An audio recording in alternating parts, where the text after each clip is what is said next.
네, 오늘 하나님께서 우리에게 주신 이 본문 말씀을 가지고 하나님의 마음에 맞는 사람 9번째 시간, 우리 다윗에 대한 이야기, 기도의 삶이 무너질 때라는 말씀의 제목으로 함께 좀 말씀을 오늘 나누고자 합니다. 우리 오늘의 본문을 살펴보면 다윗이 가드, 또 아기스, 여러분 혹시 기억나십니까? 블레셋에 있는 이 가드 아기스 왕, 옛날에 한번 우리 설교 했었는데 미친 채 한 침을 흘리면서 다윗이 탈출했던 적이 있었죠. 그 가드 왕 바로 아기스입니다. 다시 찾아갔습니다. 다윗의 일생에 보면 크게 세 가지 실수가 나옵니다. 성경은 그것을 다 기록해 나옵니다. 첫 번째 실수가 뭐냐면 오늘 본문 말씀입니다. 가드 왕 아기스에게로 간 사건이죠. 그리고 두 번째 실수는 여러분 잘 아시는 우리아의 아내 바세바를 취하는 간음 사건입니다. 세 번째 사건은 다윗의 노년에 하나님께서 군사의 수를 그렇게 인구수를 세지 말라고 했는데 교만할까 봐. 근데 다윗이 그 하나님의 말씀을 어기고 인구, 즉 군사의 수를 세어보다가 7만 명이 죽는 끔찍한 일을 겪게 되는 치명적 실수를 하게 됩니다. 이 세 가지가 다윗의 실수인데 그 중에 한 장면이 오늘 본문 말씀입니다. 여러분 지난주 설교 기억하십니까? 다윗이 누구를 용서했습니까? 사울을 용서했죠. 원수 사울, 자신을 죽이려고 괴롭혔던 그 사울. 여러분 그 설교를 들으시면서 저도 그랬지만 좀 마음이 어떻던가요? 감히 범접할 수 없는 분이구나. 다윗은 어떻게 원수를 이렇게 용서할 수 있을까? 어떻게 이렇게 원수를 관대하게 너그럽게 용서할 수 있을까? 다윗은 정말 감히 우리가 따라갈 수 없는 사람이구나. 그런데 반면에 오늘 본문은 보면서 다윗은 또 똑같은 실수를 저지르는 지극히 인간적인 모습을 또 보여주고 있습니다. 그러면서 참 오늘 말씀이 오히려 우리에게 더 은혜가 될 수도 있어요. 다윗도 또 우리와 같은 사람이었구나. 또 실수하고 넘어지고. 특별히 다윗은 오늘 본문을 통해서 이렇게 치명적인 실수한 가장 큰 이유로 기도하지 않았다는 건 성경은 말씀하고 있습니다. 기도하지 않았다. 어떻게 다윗이 기도하지 않을 수 있었을까? 그래서 오늘 기도의 삶이 무너질 때라는 제목으로 함께 다윗의 삶을 통해서 또 우리의 삶을 비춰보고 우리의 영적으로 이 기도의 생활을 어떻게 다시 회복시킬지에 대해서 생각해 볼 수 있는 그런 시간들이 되었으면 좋겠습니다. 첫 번째, 기도하지 않는 삶에 나타나는 현상은 이렇습니다. 자기 생각의 함정에 빠지기 쉽습니다. 기도하지 않는 사람의 첫 번째 특징은 자기 생각에 빠집니다. 자기 확신을 가지게 됩니다. 오늘 본문 1절 말씀입니다. 우리 한번 1절 말씀을 천천히 한번 읽어보도록 하겠습니다. 다윗이 그 마음에 생각하기를 내가 후일에는 사울의 손에 붙잡히리니 블레셋 사람들의 땅으로 피하여 들어가는 것이 좋으리로다. 사울이 이스라엘 온 영토 내에서 다시 나를 찾다가 단념하리니 내가 그의 손에서 벗어나리라 하고. 아멘. 여러분 다윗이 처음에 어떤 결정을 낼 때 제가 노란색 글씨로 일부러 해놨는데요. 가드 땅으로, 블레셋 땅으로, 이방 땅으로 가려고 할 때 기도하고 간 것이 아니라 어떻게 갔다고요? 마음에 자기 생각에. 이렇게 하면 사울이 더 이상 나를 추격하지 못할 거야. 그래서 아마 단념하고 말 거야. 나는 좀 자유로울 수 있을 거야. 그 땅으로 가야겠어 하고 다윗이 스스로 생각하는 거예요. 성경은 이것을 철저히 이야기하고 있습니다. 다윗의 결정이 하나님의 뜻이었다 아니었다? 아니었다라는 것이죠. 자기 생각이. 근데 여러분 좀 한편으로 생각해 보면 다윗의 입장이 좀 이해가 많이 가는 것 같아요. 왜냐하면 여러분 이사 다니어 보셨죠? 이사하기 쉬워요? 어려워요? 어려워요. 한 번 이사할 때마다 저도 드는 생각이 다시는 이사하고 좀 이사하는 시간을 좀 멀리 내다보고 좀 안 갔으면 좋겠다. 왜? 한 번 끝나는 게 아니라 이삿짐도 나르고 정리하고 하면 뭐 일주일 내지 보름, 심지어 길게 하면 한 달도. 너무너무 힘들어요. 이사 한 번 하면 참 많이 애를 쓰더라고요. 그 신경 쓸 게 한두 가지가 아니에요. 그런데 다윗은 도피를 했어요, 여러분. 도피는 이사와 차원이 달라요. 자다가도 다윗이여, 저기 사울의 군대가 우리를 추격해 오는 것 같습니다. 그러면 짐 싸들고 자다가도 도망가야 돼요. 그게 도피예요. 그러니까 도피를 10년 동안 다녔던 사람이에요. 이사를 10년 여러 군데, 열몇 군데 다녀도 힘든데 도피를 열몇 군데를 다녔으니 얼마나 늘 불안정했겠습니까? 자는 게 아니었어요. 하루를 살아도 하루를 사는 게 아니었어요. 그러니까 블레셋 땅으로 가서 비록 적군이 있는 땅이었지만, 적지였지만 차라리 사울 왕보다는 이방의 적군이 낫겠다 싶을 정도로 그곳에 가고 싶었던 거예요. 얼마나 마음이 힘들었으면 그랬을까요? 그러니까 여러분, 다윗의 생각이, 다윗의 마음에 드는 마음이 지극히 들 수 있는 생각일 수 있어요. 얼마나 괴로웠으면, 얼마나 힘들었으면 그랬을까요? 그런데 이 다윗이 간 그 땅은 자신이 사무엘상 20장에서 벌써 한 번 갔다가 미친 채 하고 여긴 다시 오면 안 되겠어 하고 두려워서 떠났던 곳이었습니다. 근데 그곳을 다시 또 간 거예요. 큰 위기가 이제 뭔가 닥칠 것 같은 성경은 그런 말씀을 우리에게 주고 있죠. 여러분, 저는 이 다윗의 이 삶을 보면서 다윗 같은 사람이 골리앗도 무너뜨리고 젊은 나이에 어떻게 이렇게 용맹스럽고 믿음 있는 사람인데 왜 하나님께서 광야에서 10년간 이렇게 도피 시간을 보내게 하셨을까라는 생각을 하면서 다윗도 훈련이 필요한 사람이었구나. 다윗조차도 하나님 앞에서 성숙함이 필요한 신앙인의 한 사람이었구나 라는 생각을 해보았습니다. 무려 10년간 사울에게 쫓기면서 광야에서 오직 하나님만 의지하게 만드는 삶을 살았음에도 불구하고 결정적인 순간에 또 누구 생각대로 가요? 자기 생각대로 가다. 여러분, 꼭 우리의 모습 아닙니까? 갑자기 이거 어렵고 갑자기 힘들면 막 바둥바둥 거리다가 내 생각대로 막 움직이는 게 또 우리의 모습 아닙니까? 꼭 다윗의 모습이 또 저의 모습 같더라고요. 여러분, 신앙생활은 성령으로 거듭날 때 출발합니다. 물과 성령으로 거듭나지 아니하면 하나님 나라에 들어갈 수도 없고 하나님 나라를 볼 수도 없다고 성경은 말씀합니다. 그러나 성령으로 거듭난 사람이라도 성숙하고 믿음이 성장하는 데에는 하나님께서 반드시 세상에서 어려운 고난과 환경을 주신다는 겁니다. 성령으로 거듭난 사람도 인격이 성숙해져 가기 위해서는 훈련과 연단의 시간이 필요하다는 것입니다. 다윗도 그 경험을 지금 하고 있다는 것입니다. 여러분 삶에, 여러분 순간에 지금 어려움이 닥쳐오고 있습니까? 광야 같은 시간을 보내고 있습니까? 여러분, 이건 잘못된 게 아닙니다. 내가 신앙생활 하는데 왜 이렇게 힘드나? 하나님께서 우리 신앙을 연단시키시고 우리의 믿음을 성숙시키시고 성장시키셔서 온전한 믿음의 사람으로 만들어 가시는 시간인 줄로 여러분 믿으시기 바랍니다. 저는 대학에 삼수를 했습니다. 삼수는 자랑이 아니죠. 그러나 좀 간증거리가 돼서 여러분과 좀 나누려고 합니다. 처음에 이제 고3 때 수능 시험을 봤는데 저 때 거의 수능이 처음 도입돼가지고 제가 망쳤습니다. 그래서 완전히 망쳤어요. 그래서 그냥 일찍이 재수를 하리라 마음에 큰 뜻을 이렇게 품고 부모님께 말씀드렸더니 다행히 부모님께 저를 좀 믿어주시고 지지해 주셔서 재수를 일찍 시작했어요. 그래서 정말 다시는 이런 실패를 겪지 않으리라 이를 악물고 열심히 공부했어요. 시험을 봤는데 제가 생각하고 제가 가고자 하는 대학에 갈 점수에 좀 넉넉한 점수가 됐어요. 너무 감사했어요. 하나님께서 이 재수의 고난을, 이 인내의 고난을 통해서 나를 성장시키셨구나. 그래서 그 신학대에 가기 위해서 저는 그 성경 점수 50점과 면접 점수 50점, 이제 100점이라는 점수가 아직 남아있기 때문에 또 남은 시간들을 준비했는데 뭔가 이제 좀 자신감이 넘쳐서 확신이 들었어요. 이건 내가 할 수 있겠다. 성경 시험을 봤어요. 그 다음에 이제 면접 시험이 있었어요.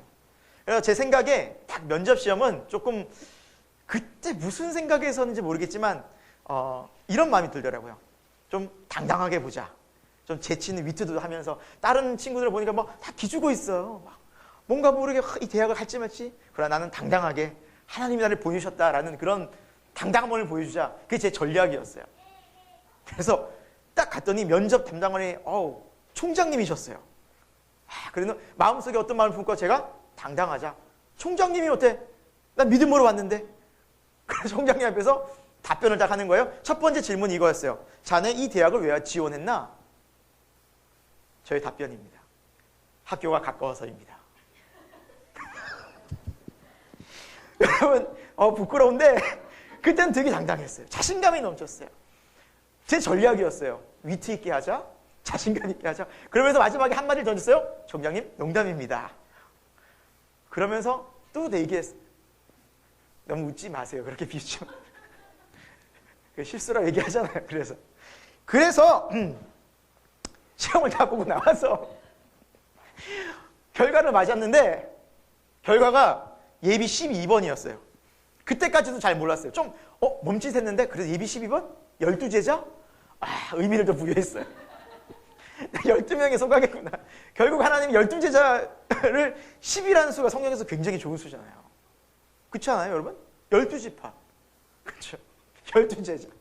그래서 믿음으로 12명이 뭔가 이렇게 기대에 벅차 올렸지만 결과는 초조하게 기다리고 있었어요. 예비로 계속 빠져나가는 거예요. 그런데 제가 너무 예비가 안 나가니까 어떤 정보를 가지고 그 대학에 작년에 몇 명까지 나갔는지 물어봤는데 예비 18번까지 나갔대요. 그래, 12제자. 의미 있겠다. 그러면 기다리고 있었는데 예비 11번까지 나갔는데 더 이상 안 나가는 거예요. 며칠 동안. 불안해지기 시작하는 거예요. 뭐가 잘못됐지? 뭔가 이상하다. 느낌이 이상한 거예요. 결국 떨어졌어요. 그러니까 상수를 했겠죠. 근데 여러분, 예비에서는 1, 2번 차이에서는 점수가 1점도 안 나요. 0점 몇 점 차예요. 너무 억울한 거예요. 제가 0점 몇 점 차로 1년을 또 준비해야 된다고 생각하니까 막 너무 속상하고 원통하고 하나님 앞에 막 기도를 막 드렸어요. 하나님 어떻게 이럴 수 있을 수가 있어요. 아니 왜 날 안 붙여주냐고. 여러분 12명의 제자 중에 한 명이 배신했죠. 결국 한 명의 문제가 있었는데 그 문제가 너였다라는 걸 알려주셨는데 저의 마음속에 교만했다. 이 마음. 저는 교만해서 1년을 재수로 또 0점 몇 점 차이 때문에. 근데 제 인생에 교만하면 안 되는구나. 교만하면 하나님이 망하게 하시는구나라는 거를 처절히 깨닫게 해주셨어요. 처절하게 아주. 제가 0점 몇 점 때문에 1년을 준비하는 것이 제 인생에 너무너무 막 힘들었어요, 사실. 저희 부모님도 힘드셨어요. 부모님도 힘드셨고 저도 너무너무 고통스러웠는데 그 고통 속에서 제가 얻은 교훈은 믿음의 사람은 교만하면 안 된다 했어요. 교만하면 안 된다. 자문의 말씀이 또 얘도 있죠. 교만은 패망의 선봉이요 넘어짐의 앞잡이이니라. 교만하면 패망합니다. 특히 하나님 앞에서 교만하면 망합니다. 좀 다윗의 인생을 보면서 오늘 이 장면은 철저히 교만했다고 생각합니다. 내 생각에는 이게 옳아. 이러면 분명히 난 피할 수 있을 거야. 이러면 난 잘 될 수 있어. 내 생각에는 그렇죠. 여러분 내 생각대로 기도하지 않고 가다가 우리는 철저히 실패하게 됩니다. 내 생각이 옳은 것 같아도 그 옳은 대로 결정하고 갔다가는 우리는 잘못된 방향으로 갈 가능성이 너무너무 많습니다. 그리고 심하게 고생합니다. 고통을 겪습니다. 이것이 신앙의 중요한 원리였다라는 것이죠. 여러분 기도하지 않으면 하나님보다 세상 것들을 이제 더 의지하기 시작합니다. 기도하지 않는 삶은 철저히 세상 것들에 더 비중과 또 영향을 받기 시작합니다. 다윗이 이제 가드 지방으로 피하면서 당장은 잘 된 것 같습니다. 4절에 보면 사울이 다시는 그를 수색하지 않았다라고 말씀하고 있어요. 그러니까 어때요? 목적을 이뤘어요. 생각대로 됐어요. 사울이 더 이상 자기를 괴롭히지 않았어요. 그런데 그 가드왕 아기스 왕에게 다윗이 이제 이야기합니다. 어떤 이야기하는 오늘 본문 5절인데요. 이렇게 말합니다. 제가 한번 읽어보겠습니다. 5절. 다윗이 아기스에게 이르되 바라건대 내가 당신께 은혜를 입었다면 지방성 가운데 한 곳을 내게 주어 내가 살게 하소서. 당신의 종이 어찌 당신과 함께 왕도에 살릴까 하니. 여러분 다윗의 고백이라고 말하기에는 너무너무 이해하기 힘들 정도로 굉장히 낮추어서 마치 하나님께 하듯이 하나님께 은혜를 입고 산 다윗이었는데 이제 가드 왕에게 은혜를 입고 산다라고 표현하고 있어요. 하나님의 종 다윗이 가드 왕 앞에서 당신의 종이라는 표현을 쓰고 있어요. 철저히 지금 왕 앞에서 낮추는 거예요. 어느 정도로요? 하나님 앞에서 낮추듯이 자기를 낮추는 거예요. 왜요? 자기를 살려줄 사람은 이제 누구예요? 가드 왕이에요. 가드 왕이에요. 여러분, 우리의 신앙과 우리의 믿음이 참 많이 약해요, 여러분. 기도하지 않고 믿음 가운데 서 있지 않잖아요? 우리 마음은 불안정해요. 그래서 뭐라도 붙잡고 싶어요. 물질이 됐든 사람이 됐든 인맥이 됐든 내 건강이 됐든 뭐라도 붙잡지 않으면 사람은 불안해요. 다윗도 그랬어요. 똑같아요. 다윗조차도 불안했던 거예요. 왜? 기도하지 않으니까. 믿음으로 나가지 않으니까 철저히 불안했던 거예요. 그 마음이. 또 여러분, 인간적으로 보면 되게 이해가 됩니다. 지금 다윗은 자기 혼자만의 삶이 아니었어요. 자기 가족 600명이라는 사람을 데리고 살아야 돼요.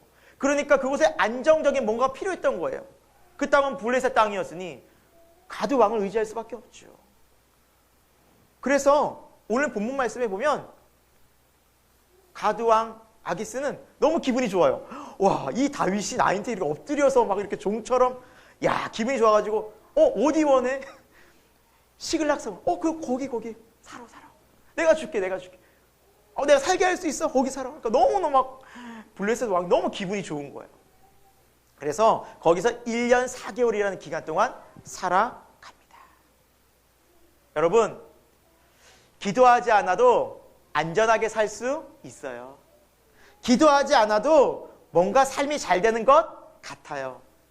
그러나 그것은 오래가지 않아요. 잠깐은 잘 되는 듯해요. 잠깐은 그것이 나를 충족시키는 듯해요. 다윗도 그랬어요. 1년 4개월 동안 그곳에서 안전했어요. 몇 개월? 1년 4개월.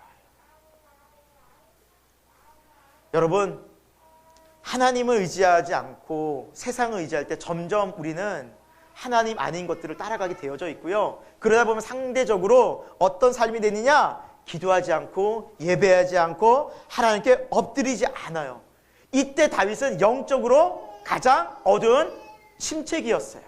영적 암흑기였어요. 왜? 이 본문의 다음에는 기도했다는 표현이 없어요.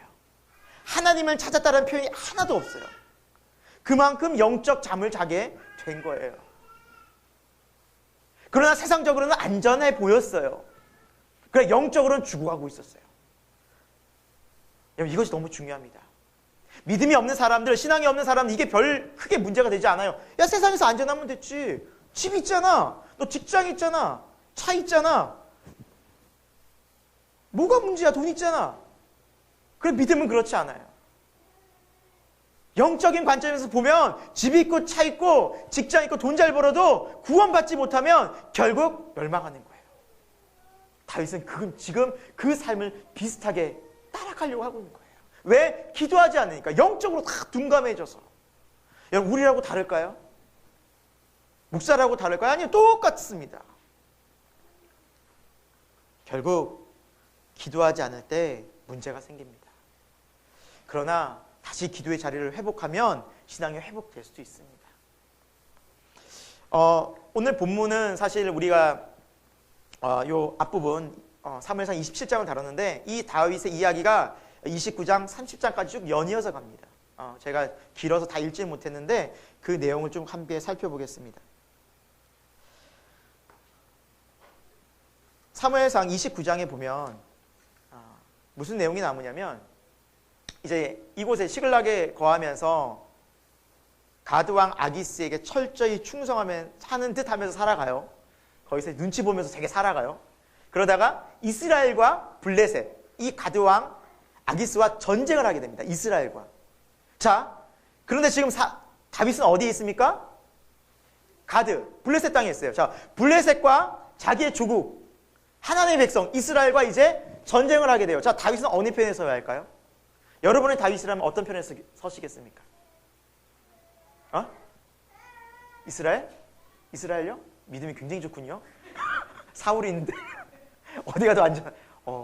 우린 이런 믿음의 사람들이에요. 다윗은 믿음이 없어요. 그래서 블레셋 편에 섰어요. 그래서 가드 왕이 얘기해요. 가드 왕이시여, 저를 보내 주옵소서. 제가 나가서 싸우겠습니다. 이러고 있어요. 근데 여러분 그 노래 알죠?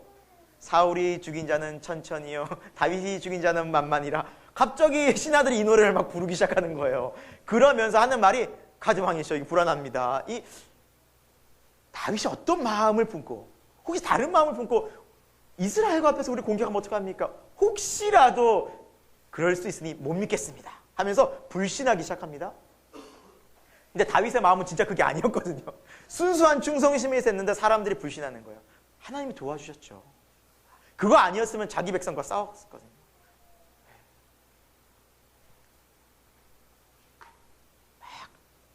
지금 엎드린 사람이 누구냐면 다윗이에요, 여러분. 이러고 있어요. 저를 보내 주옵소서 이러고 있어요. 비굴하게 지금 이러고. 우리가 알고 있는 다윗이 너무, 이게 다윗이 만날 정도로 비굴하게 저를 보내 주옵소서, 아기스 왕이 막 저를 믿어 주옵소서 이러고 있어요, 지금. 근데 아기스 왕이 딱 동시에 신하들이 막 그러니까 안 되겠다, 못 믿겠다고 가라는 거예요. 너 시글락 그냥 지금 돌아가 있어라. 사람들이 이러니까 안 되겠다. 보냅니다. 그런데 시글락 성에 도착해 보니 무슨 일이 있었냐면, 아말렉이라는 이방 민족이 이 시글락 사람, 그러니까 다윗의 군대만 나갔지 다윗의 가족들은 남아있었을 거 아닙니까? 어린이와 부녀자들이 남아있었는데 공격을 해서 이 시글락 성을 폐허로 만들고 다 포로로 잡아간 거예요. 이 충격적인 장면을 본 거예요. 그러면서 다윗도 울고, 4절에 보니까 다윗도 울고 모든 사람들이 그곳에서 막 울기 시작하는 거예요.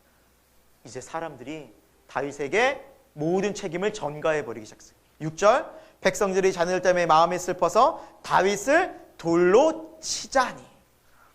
야, 다윗 죽여버리자. 야, 우리 다윗 믿고 따라왔는데 이게 뭐냐. 여기서 우리가 다 죽고 우리 가족을 다 잡혀가고 이 다윗 때문이냐고 다윗을 돌로 죽여버리자 하고 있어요.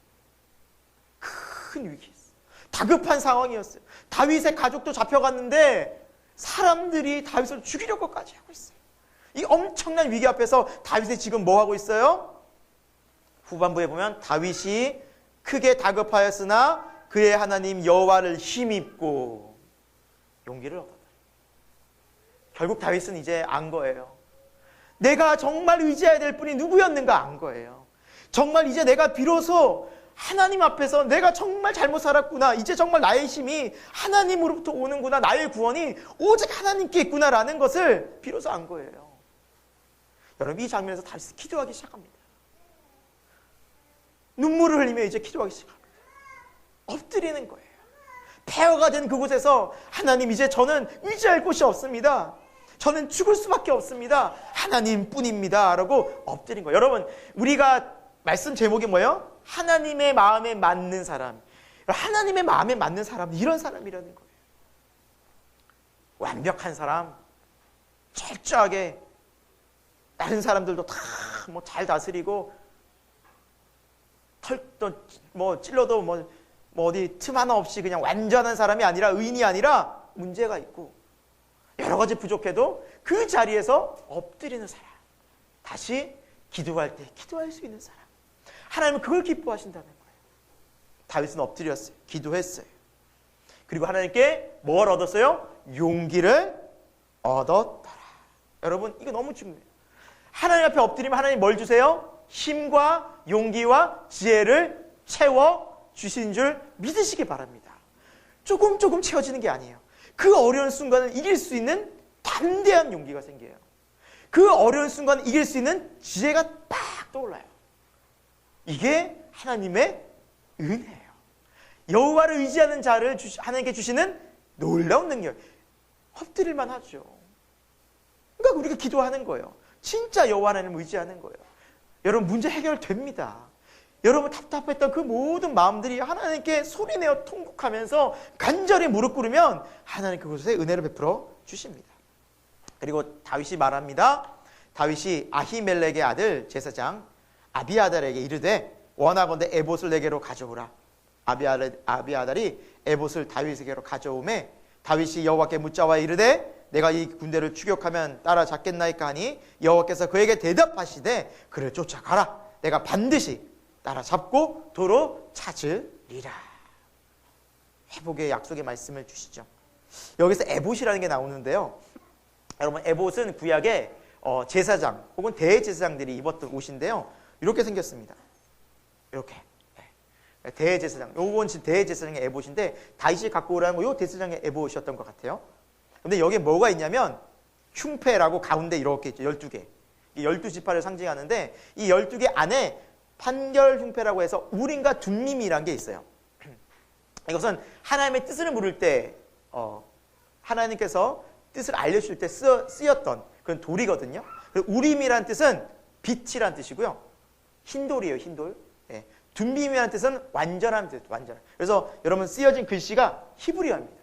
오른쪽에 우림, 왼쪽에 둠밈. 그래서 빛과 완전함. 어떻게 정확하게 이것을 하나님의 뜻을 알았는지 모르겠지만 빛 가운데 어둠을 밝히는 이 빛으로, 또 완전한 가운데 여러 가지 불완전하고 어떻게 할지 모를 때 하나님의 뜻은 어둠을 밝히는 빛이 되고, 불완전한 것들을 완전하게 이끄는 하나님의 뜻을 아는 우림과 둠밈을 가지고 하나님께 뜻을 묻습니다. 다윗은. 자, 여기서 지금까지 다윗이 우림과 둠밈이 판결 흉패가 이 제사장의 에봇이 있었다는 것을 몰랐을까요? 알았어요. 알았으니까 갖고 오라고 한 거죠. 꺼내 쓰지 않은 거예요. 꺼내 쓰지 않은 거예요. 이거를 찾지 않은 거예요. 여러분, 충년신앙의 원리입니다. 하나님이 살아계세요. 오늘 알고 있어요. 근데 하나님을 진짜 살아계신 하나님으로 여러분 찾아야 돼요. 우리에게 하나님은 완전한 말씀을 주셨어요. 우림과 둠빔이 뭡니까? 빛과 완전함. 이 세상에 이 말씀이 우리의 어둠을 밝히는 빛이 아닙니까? 이 말씀을 여러분 우리는 알고 있어요. 집에 있어요. 성경책 여러 권이 있어요. 꺼내질 않아요. 찾질 않아요. 펴보질 않아요. 이게 있어도. 다윗은 그걸 한 거예요. 지금 우림과 둠빔이 있었지만, 에봇이 있었지만 그것을 꺼내보지 않았어요. 그래서 정말 중요한 순간에 이게 뭘 꺼냈어요? 에봇을 꺼내서 하나님의 뜻을 묻기 시작하는 거예요. 그것을 읽고 하나님 우림과 둠빔에서 하나님의 뜻을 묻기 시작한 거예요. 여러분, 진짜 믿음은 하나님께 나아갔을 때 하나님께서 거기에서 역사하신 것을 경험할 때 살아있는 신앙이 된다라는 것입니다. 교회도 마찬가지입니다. 매번 같은 예배 아닙니다. 이 예배를 여러분 어떤 마음으로 참여하느냐에 따라서 이 골에서 우림과 둠빔 같은 정말 예수 그리스도의 온전하신 길과 진리, 완전하신 뜻이 여기서 밝히 알려진다라는 것이죠. 여러분, 우리는 다윗과 같은 이 마음을 회복해야만 됩니다. 기도의 자리를 회복해야 됩니다. 그럼 하나님 어떻게 해요? 오늘 말씀처럼 말씀하세요. 다윗이 물으니까 다시 하나님께서 말씀하세요. 여러분, 지금은 성령 하나님께서 우리 가운데 믿으면 각자 마음 가운데 임하시지 않습니까? 여러분, 혹시 우리가 기도의 자리를 놓치고 있었다면 다시 기도할 수 있기를 소망합니다. 여러분, 믿음의 자리, 말씀의 자리를 놓치고 있었다면 믿음으로 다시 한번 그 말씀을 펴보시기 바랍니다. 반드시 길이 있습니다. 이렇게 기도하고 다윗은 이제 믿음으로 움직입니다. 여러분, 생각해 보십시오. 아니, 아말렉 군대가 어디인지 어떻게 합니까? 그 넓은 땅에서. 하나님이 기가 막히게 도우십니다. 찾으러 길을 떠나는데 한 소년 한 명이, 애굽 소년이 쓰러져서 죽어가고 있어요. 그러니까 다윗은 마음 자체가 긍휼히 여기는 마음이 있잖아요. 그래서 그 사람을 돌본 거예요. 이렇게 먹여주고 보살펴주는 거예요. 그러니까 이 소년이 기력을 찾은 거예요. 그래서 물어봤어요. 너 왜 이렇게 길에 쓰러져 있냐? 사실은 말이죠. 막 안타깝게 얘기해요. 사실은 며칠 전에 저희가 아말렉 군대와 함께 시글락을 공격했는데요. 뭐라고? 다시 잘 얘기해봐. 근데요, 저를 병들었다고 버리고 갔어요. 야, 너 아말렉이라 그랬어? 예, 제가 아말렉이라 그랬어요. 너 어딘지 아니? 제가 알죠. 좀 알려주라. 저 알려주면 저 살려주실 건가요? 살려줄게. 그리고 바로 어디에 있는지 정확히 알아서 그곳으로 찾아갑니다. 여러분, 사람이 만약에 실종을 당했어도 골든타임이 48시간이래요. 그 안에 못 찾으면 급격히 다시 찾을 확률이 떨어지는 거예요. 왜? 어디로 갈지 모르니까. 현대에도요. 근데 그 시절에, 여러분 다윗 시절에 그 3000년 전에 사람을 찾는다는 게 오죽 어려웠겠습니까? 근데 하나님 누구를 만나게 해주셨어요? 이 소년을 만나게 해주셨어요. 어떻게 해요? 기도하니까. 여러분, 기도는 하나님의 놀라운 은혜를 입는 것입니다. 그리고 다윗은 그곳에 가서 다시 그 아말렉 사람들을 물리치고 다 가족들을 구원해내는 장면으로 사무엘상 30장은 마무리됩니다. 사랑하는 여러분, 우리가 기도할 때 하나님의 놀라운 은혜를 경험한다는 것을 믿으시기 바랍니다. 그리고 그 믿음의 자리에서 하나님을 우리가 만날 수 있기를 소망합니다. 성경 우리에게 이렇게 말씀합니다. 우리 같이 한번 읽어볼까요? 시편 119편 71절입니다. 읽겠습니다. 고난당한 것이 내게 유익이라. 아멘. 여러분, 때로는 고난당하고 하나님 왜 이렇게 나를 힘들게 하세요? 어렵습니다. 고통스럽습니다. 예, 그럴 수 있어요. 그런데 믿음의 사람은 이 고난 속에서 유익을 얻습니다. 어떤 유익? 주의 말씀을, 살아계신 말씀을 체험하게 됩니다. 진짜 하나님은 살아계시는구나. 나의 아픔과 고난을 살펴보시는구나. 다음 말씀입니다. 히브리서 12장 11절입니다. 읽겠습니다. 무릇 징계가 당시에는 즐거워 보이지 않고 슬퍼 보이나 후에 그로 말미암아 연단받은 자들은 의와 평강의 열매를 맺느니라. 아멘. 여러분, 이렇게 징계받는 것 같고 고통스럽죠. 슬퍼 보이고 즐거워 보이지도 않고 막 어렵지만 믿음의 사람들은 그 하나님의 징계를 통해서 뭘 얻어요? 의와 평강의 열매를 얻는다는 겁니다. 이 징계가 끝나고 나면 잘못됐어, 우리가 하나님 회개하고 철저히 주님의 뜻을 깨닫게 되면 하나님의 뜻을 알게 되고 평강에, 참 만족에, 참 기쁨에, 참 감사의 마음이 솟아나는 거예요. 이 열매가 맺혀지겠네요.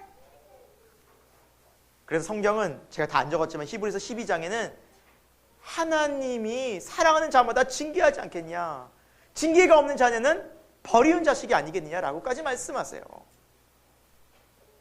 여러분, 예수님 믿고 기도도 하지 않는데 뭐 잘 되는 것 같습니까? 생각해 봐야 돼요.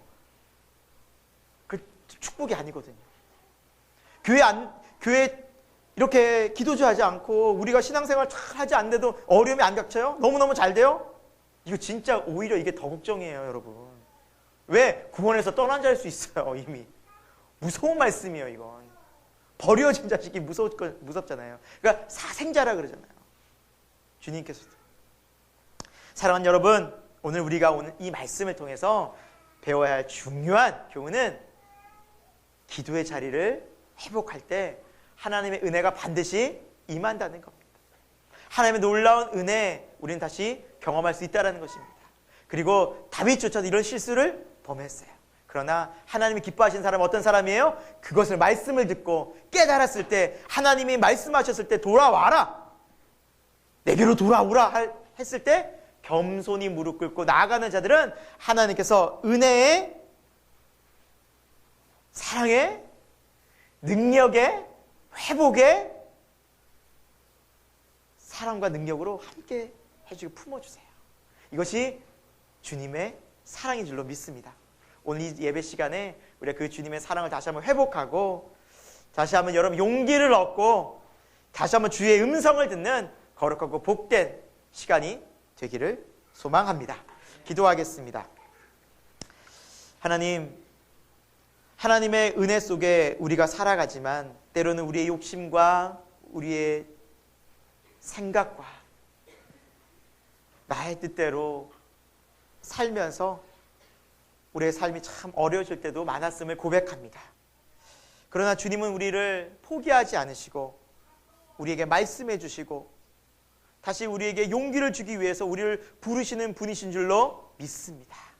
이 예배 시간에 다시 우리가 더 돌아가기를 원하고, 이 기도의 시간에 우리가 더욱더 하나님을 찾아서 우리의 삶이 주님의 은총과 능력과 은혜 속에서 변화되게 하여 주시옵소서. 그리고 이 험한 세상 주의 말씀을 힘입어 넉넉히 믿음으로 승리하는 인생, 주님께 감사하며 찬송하는 인생, 주님의 은혜를 간증하는 인생이 될 수 있도록 역사하여 주시옵소서. 예수 그리스도의 이름으로 기도드립니다. 아멘.